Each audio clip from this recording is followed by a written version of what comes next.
I think Tom is having a little trouble finding it, so I just sent it to him.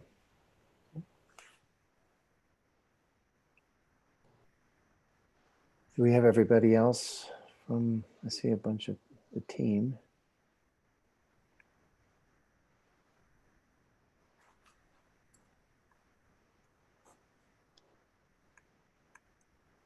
Is Mike Finley on?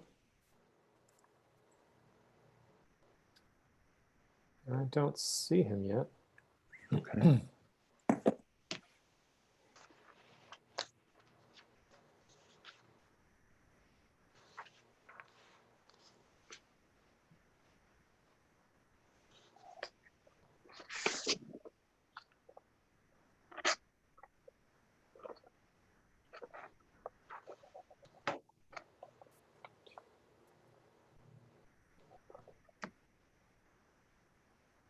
We're missing Mike and Tom. Karen. Yeah. Yeah.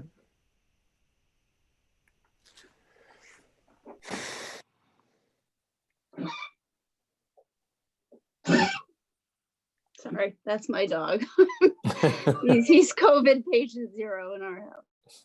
Your connectivity is much better now, Yeah. Jen. We can Yeah, hear you your can hear dog the dog perfectly. howling Thanks. along.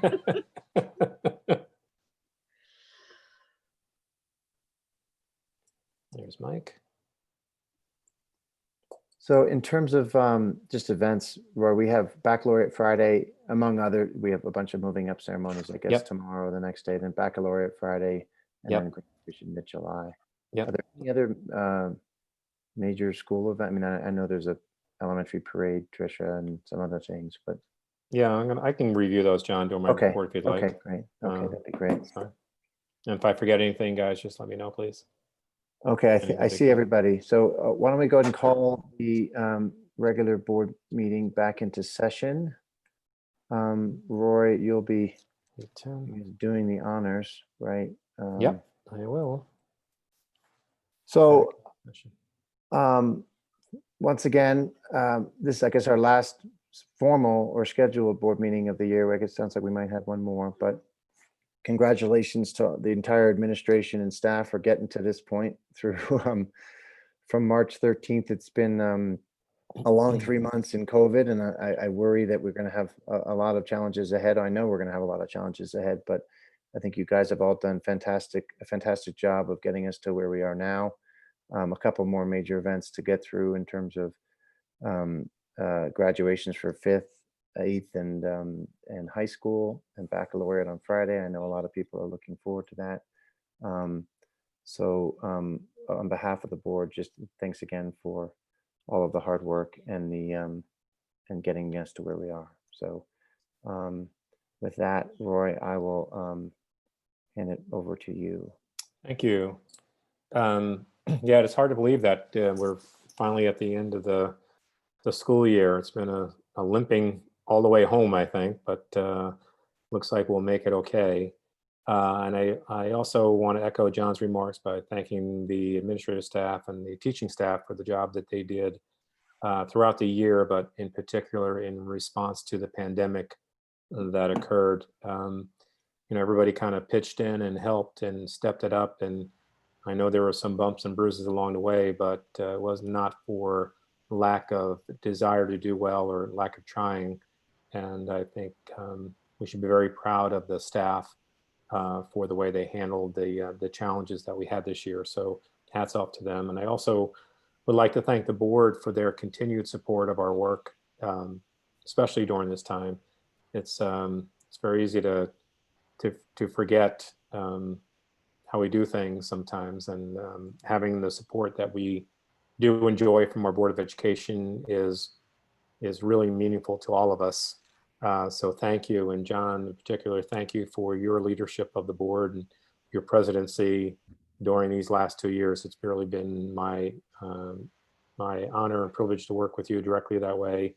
We'll see what happens in July, but I want to particularly thank you for your leadership throughout the year and last year, along with the other members of the board. So thank you. As John mentioned, we have a number of activities going on this week. I'll just start with the elementary school and go from there. But we have our elementary school moving up program scheduled for tomorrow. At 2 o'clock, we're starting with the car drive-in, drive-through, drive-out. I'm not quite sure what we're calling it, Tricia, but something around like that. Drive-through. Yep. Drive-through, thank you. And that will be live streamed. So those of you who like to watch cars drive through, you have 3 hours to watch that. It'll be great. We can't wait. Looking forward to that. And then tomorrow evening at 7 o'clock, you are doing a virtual ceremony, I believe. Yeah. That will also be live streamed. So please tune in to our Bronxville YouTube channel so you can check out the virtual ceremony for our fifth graders. I'm sure it's going to be terrific. And on Friday, there is a teacher car parade that is going to be going through town as well. The chief has been helpful in getting that organized with us and has a parade route. So I'm sure that we'll see hopefully many children out in front of their homes waving to the teachers as we get going for the summer. There'll actually be two different parades, I guess, right? Is that how it's going to work? Yes, at 10 o'clock and at 10:30. Thank you. 10 o'clock and at 10:30. So if you hear a lot of noise in the community, that's what we hope it is. For the middle school, we have our 8th grade commencement scheduled for Thursday evening, 7 o'clock, Tom, correct? I believe it is. Yep, 7 o'clock. And that is also a virtual ceremony that will be live streamed on our Bronxville channel, I believe at this point, or, yep, okay, good. So we hope that all works out and the magic of technology will allow many people far and wide to join in on that ceremony. So we're looking forward to that. And then the high school, as John mentioned, we have our high school baccalaureate on Friday beginning at 5 o'clock. And that's going to be a combination of live performances for some students and pre-recorded performances of students. It will also be a time for our art students to share some of their studio artwork with the community as well. We're really looking forward to that. What a great way to celebrate the talents of our students. I hope everybody has an opportunity to log in and view that. That will be, again, viewed on our Bronxville YouTube channel. I'm looking forward to that as well. And we do know that graduation, or in-person graduation, is scheduled for July 18th. And we're going to make that a terrific event for our students, and we'll hope to have a great send-off for our senior class, because we know that they deserve a real farewell for us. They've been through a lot this year and have lost out on some of their things that were very important to them and their families. And we're going to do our best to make graduation ceremony as memorable as we possibly can. This Monday coming up, we have our last day of the year for teachers. It'll be a superintendent conference day, and we have a day full of professional development activities planned out for the staff. Among those activities are going to be including, things like how do we improve our remote learning or distance learning activities as we reflect back on these last few months about what we've learned, what worked well, what didn't work well. That'll be large topics of conversation. We are going to be putting out a survey for parents and students as well to get their feedback on how the remote learning plans went and where we can improve upon. We know that September holds something for us. We're not quite sure what that's going to be yet, but we are planning out a number of scenarios, whether that's total remote or total in-person or some combination of hybrid approaches. We are working with our staff on schedules for September, given the various scenarios that we could possibly face. We have not received any guidance yet from the State Department.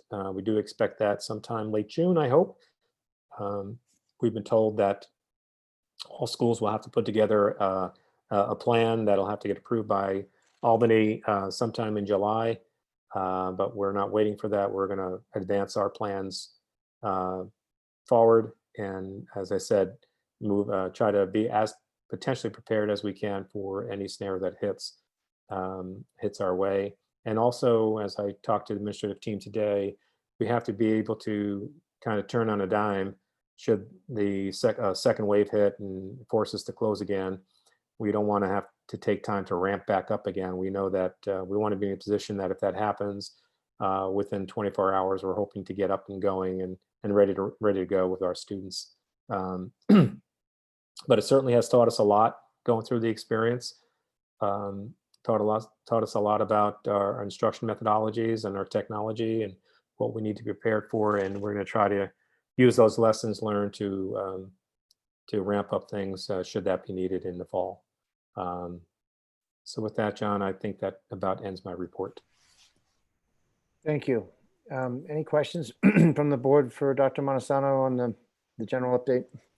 Hey, Roy, are you heading up the team to kind of put together what plans we have, even though we don't have guidance from Albany at this point, or is there somebody else heading that team up? Nope. I'm kind of quarterbacking the group, Mike, if you will. We do have that Return to Learn task force that has stakeholders. We have parents involved and teachers and administrators to look at various subcommittees of what we might need, and that includes our facilities, includes our instructional model, includes our safety plans. So we put together athletics exactly as well as Karen's been heading that part of it up. So those subcommittees have worked on we have a shared spreadsheet, if you will, of priority items and things that we should be prepared for moving forward. And so as we finalize that plan, we're going to have one more meeting with the large group within the next 2 weeks. And Tom Evans and John Atkinson were part of the last meeting as well. Once we get kind of a list from everybody, brainstorm list, we're going to put that together and start using that as the basis of our action plan moving forward. But then as an administrative team over the summer, we're going to be working together on schedules and plans and things like that. We'll roll it out as best we can so people know what to expect. Great. Thanks. All right, Dr. Kelly, I think we're up to you. Good evening, everybody. Nice to see you. We have a number of resolutions for the board to consider this evening. The first is an appointment of our new athletic director, Joseph Haven. We are very fortunate to have found him and that he expressed such interest in us. He comes to us with 15 years experience as an athletic director, as well as serving as president of Section 3 Athletics. And prior to becoming an athletic director, he was an art teacher for 12 years, as well as coached football and lacrosse. And we had a comprehensive search process, and we're delighted to put that resolution before you this evening to appoint Joseph Haven as our new athletic director effective July 1st. Great. Do you want us to take that as a separate resolution from all of the other ones? Yes, Okay. please. Okay, great. Can I get a motion to approve the probationary appointment of Mr. Joseph Haven as the athletic director effective? Thank you, Tom. Can I get a second? Okay. Thanks, Mike. Any questions or comments regarding this resolution? Okay. Roy, are you taking? You're the one taking the vote. I am. Okay. Can you see everybody, or do you want us to do a roll call? I can see everybody. I can do a roll call. I can't promise you'll be in alphabetical order as fancy as Connie, but I can see you all. If that helps. Why don't we do? Well, I'll just call for a general vote. Okay, that'd be great. People can I can speak see up. you all. Yep. So all in favor, say aye. Raise your hands. Aye. Any nays? Any abstentions? Great. Wait, we could have abstained? Yes. Congratulations. That's fantastic. Yes. And once again, Karen, congratulations to you. Thank you for all of your years of work and big shoes to fill. So, Yay, Karen! Yeah. and Joseph, I look forward to meeting you. Hopefully we'll be playing sports soon. Does So. Karen still have to come to the meetings? I move that Karen still has to come to the meetings. Karen has to stay to the end of at least this meeting. So, And just keep abstaining. That'd be good for you. okay, Dr. Kelly. Yes, thank you. And before you, you have a number of resolutions which are common for this June meeting. We have some changes to leave replacement dates based on us working for the 3 days over spring break. So that impacted on both leave replacements as well as the teachers who were on leave. In addition, this is the meeting where historically the board approves salaries for next year as it relates to the 3 administrators in central office, the rest of the administrative salaries, as well as the confidential managerial staff members, director of facilities, non-union facility supervisor, and the stipends for district clerk, assistant district clerk, deputy treasurer, and asbestos designee. In addition, we have an appointment of a watch person to help us out at the building this summer, as well as our fall coaches roster, which we're hoping we're going to be able to see through, as well as an appointment of a weight room supervisor and a musical accompanist. So I'm asking you to consider items A through K, please. Okay, can I get a motion to approve items A through K? I got Jen Russo with the move, and I'm going to go with Arlene for the second. Is that Thank you. correct? Okay. Any questions or discussion on the motion? Okay, all in favor? Aye. All right. Any nays? Any abstentions? Great. Thank you. Thank you. Thank you.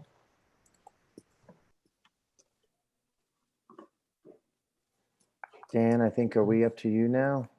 We are. Okay.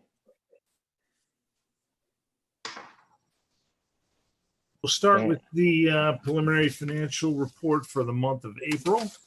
We're in good shape. We're projecting a surplus of about $1 million, which is obviously more than enough to cover the allocation to offset the tax levy in the 2020-21 budget. So the Finance Committee will be meeting hopefully next week via Zoom to determine what kind of transfers we should go through to allocate those funds. And, we can consider TRS reserve, construction reserve, et cetera. And the Finance Committee will also be discussing the insurance package with our consultant. And that's, we discussed in executive session, the need for possibly a quick special meeting by the end of the year for the board to reconvene, and that's regarding those 2 items. So we're in good shape, which is particularly good going into the uncertainty of next year with state aid and some other revenue sources that might be in jeopardy. It's been a good year. I'd be happy to answer any questions regarding that. And if not, we have one financial action item, which is a settlement with our private school transportation provider. As you all know, we are required to provide transportation to all private schools for Bronxville residents who are attending them within 15 miles. We participate with a consortium, Eastchester and Tuckahoe and Bronxville, and Pelham to some degree as well.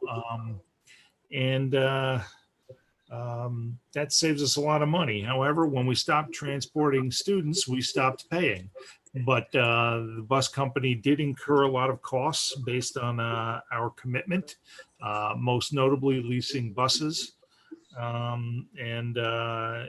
In order to avoid any kind of litigation, there's a settlement agreement that was engineered in large part by our counsel, who is also the counsel for Southern Westchester BOCES. And I think it's a fair settlement all around.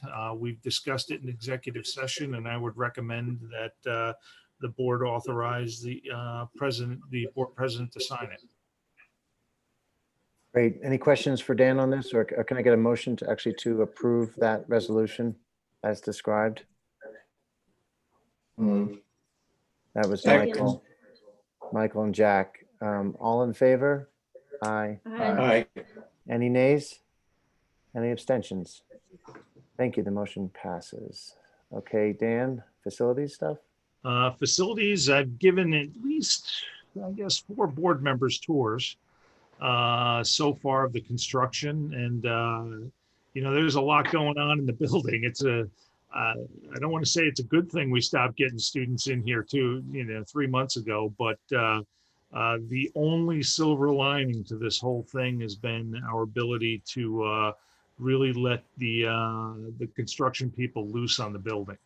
And they've kept up the manpower over that period of time and have done a lot. You should see that even the curtain wall, I think they were starting to poke holes in today, which is a month ahead of where we thought we were going to be for that. And that's the one that kept Roy and I awake at night, wondering if we'd be able to finish that by the start of school. We had a facilities committee meeting the other day where we talked about some change orders that are coming down the road. Most of them will fit nicely within the contract allowances. The only exception being a removal of a contaminated underground storage tank, which was a discovered condition. And all of the change orders, actually, all 9 of them were discovered conditions, with the exception of our request to change fixed windows to operable windows at the 3rd floor addition, just so we could open them up. Financially, the project is tracking very well as well. We're going to get a more detailed schedule update because the contractor has been kind of covering themselves by submitting a schedule that has them finishing in December, and we're trying to push for a more realistic one, which should be coming down the pike. But right now, we're looking at almost $1 million remaining in contingency for the project, even with these change orders. So, and the board should be seeing those change orders within probably by the reorg meeting, hopefully, so we can get them going. We're almost through, once they take down that curtain wall, the demolition phase, and that's where, these discovered conditions come from. So I don't anticipate a lot of ramping up from change orders beyond this point, but you never know.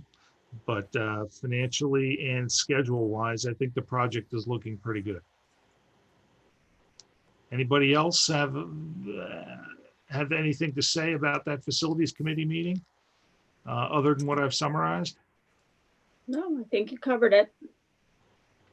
I would just say, if you haven't taken a tour, it's really pretty awesome to see things coming into place. The cafeteria looks great. I mean, what's nice about this project is that there's really something in it for everybody, all schools. There's, the nurse's office, the playground, the cafeteria for the elementary, and then for middle and high, there's, guidance, cafeteria, learning commons, innovation center.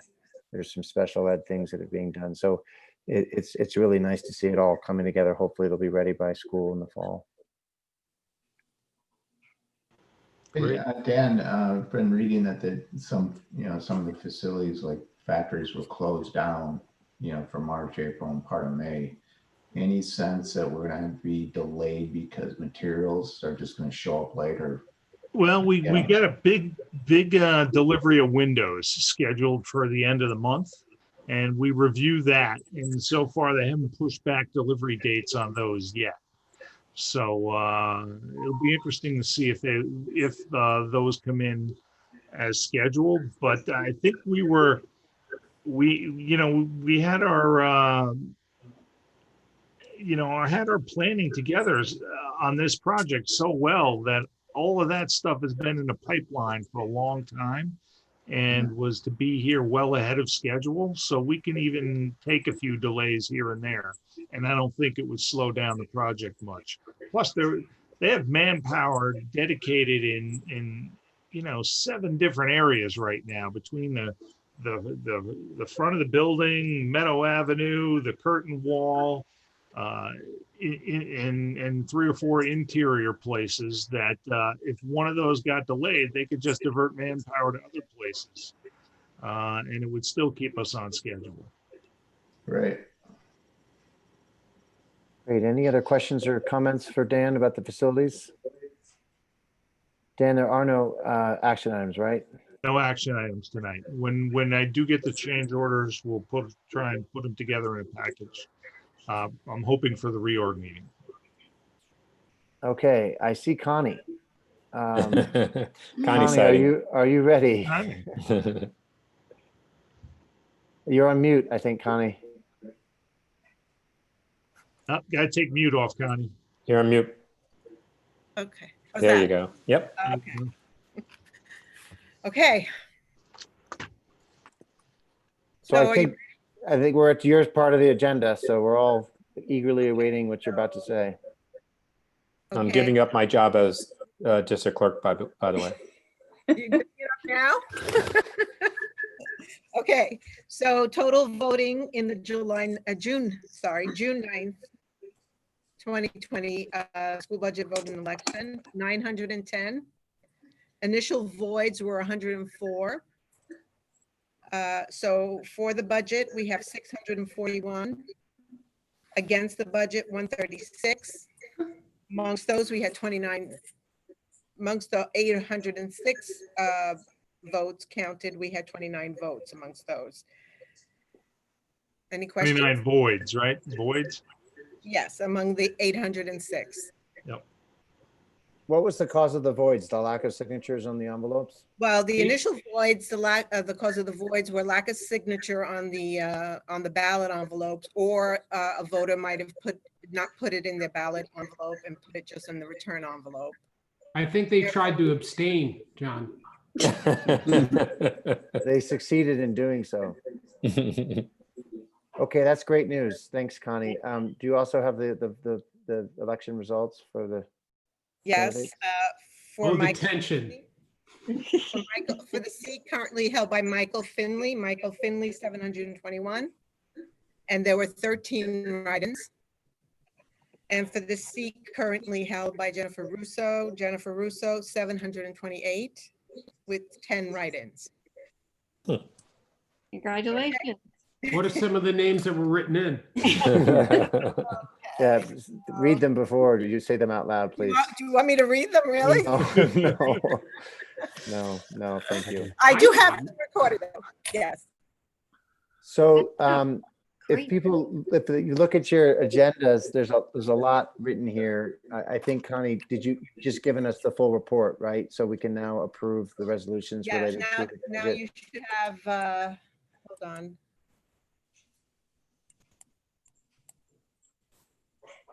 You should have 3 resolutions for you, before you.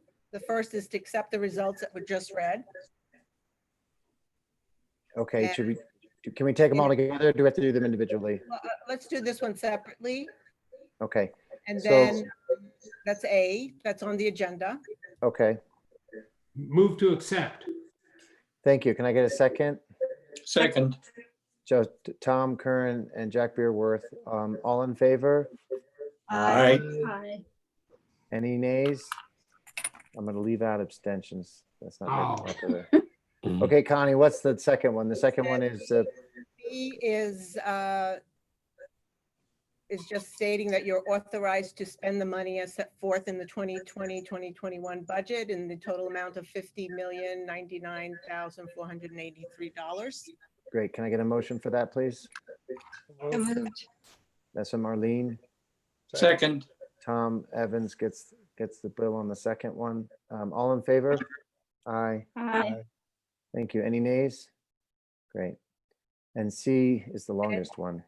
And C is basically declaring the amount to be raised by taxes in the amount of $43,849,843.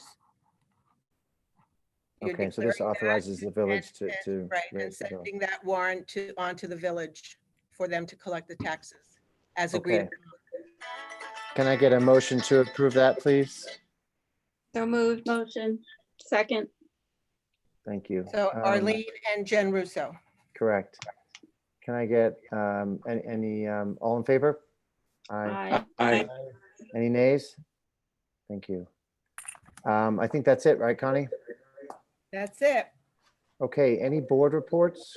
We just had the facilities report. Anything else to discuss? We want to touch upon the reopening of the track. Sure. Roy, do you want to Sure. just brief people on that? Yeah, sure. So as I sent in my letter to the community on Friday, we are going to reopen our track for individual use, workouts, etc. We expect that to be happening by midweek, late week, this week at the latest. We are waiting for some fencing work to be put up around the field to try to maintain or limit the field use to no more than 10, which is what the current order asks for. So the plan is to put up some temporary fencing on Chambers Field to quadrant it off into small petitions to have it, so we can limit the number of students or people on the field in any one area at any one time. So we expect the field, the track to be open no later than the end of this week. And we just ask people to respect social distancing guidelines and please don't accumulate and have large groups. Yeah, Roy, I think the track is going to be available tomorrow. Okay, great. It was thank you. actually available this afternoon. Okay, We were letting people on it, so. got it. Okay, good. Thank you. I just note that when we were going into this and we tried to keep the track open as something for people to have an outlet with, it immediately spilled over onto Chambers Field, and there was all kinds of mayhem, and the chief got concerned, and we wound up having to shut it all down, which was necessary anyway. So we're trying through this fencing to prevent that from happening again, right? That's exactly what we're doing. Plus, we'll have guards out there, Tom, to try to monitor that as best we can. The reopening of anything, as we move forward, it's always going to be a touchy situation, and we'll touch and go as we move forward. We just ask people to be respectful of what we're asking, so we don't have to take a step backwards. And people are just smart about it. That's all, because we know that if all of a sudden we get large groups gathering or full teams or something like that, we're going to have to shut it back down again, which is not something we want to do. Okay, thank you, and thanks for bringing that up. Any other topics for committee reports or discussion before we go to public commentary? Okay. Just one thing on the action calendar. If you note the reorganization meeting, according to policy, it would fall on July 7th this year. If everyone's okay with that. If not, we would have to set it by resolution. Okay. Oh, and then it may make sense for people to check their date books and let us know, because I think, Connie, we may still have to have one more regular board meeting next week. So if anybody has an issue and we need a resolution to change it, we can do it at that point in time. The July meeting, are we still going to be doing it on a remote basis? Good question, Tom. I don't know that I have the answer for that yet, but if we're in phase, whatever phase we're going in and allows it, in person's fine. Connie, The only thing with that July meeting, it has to happen on or before July 15th. And we typically haven't recorded that's not been the full recorded one, right? That's just a reorg. So we just pass a bunch of traditional policies and things like that, right? Yes, but typically members of the public are invited, so we might have to Zoom it. Okay, I Right. see. Okay, fine. So speaking of public, Connie, do we have any public commentary coming in? Do you know? I can't see anyone from here. I don't know, Brian, I don't know, Brian, if you see anyone, There's nothing in the chat. okay. Okay. Well, Connie, I'd like to say just thank you so much for guiding us through this election and budget process. You performed miracles with regard to getting ballots out on time. Here, and- here. And getting them in front of people, and you know, a big lift on your part. So thank you so much for doing that and getting us to where we needed it. We probably could have done it last week if we had to, but Well, we had a little bit over 700, so. that's great. Well, thank you. we had most Thanks, of it. Connie. Well done. Yeah. Thank you. Unless there's anything else, I'd like to get a motion to adjourn. So move. Okay, all in favor? Aye. Bye. Thank you. Thanks, everybody. Congratulations, Jen and Mike. Thank you. Thank you. Congratulations. Thanks.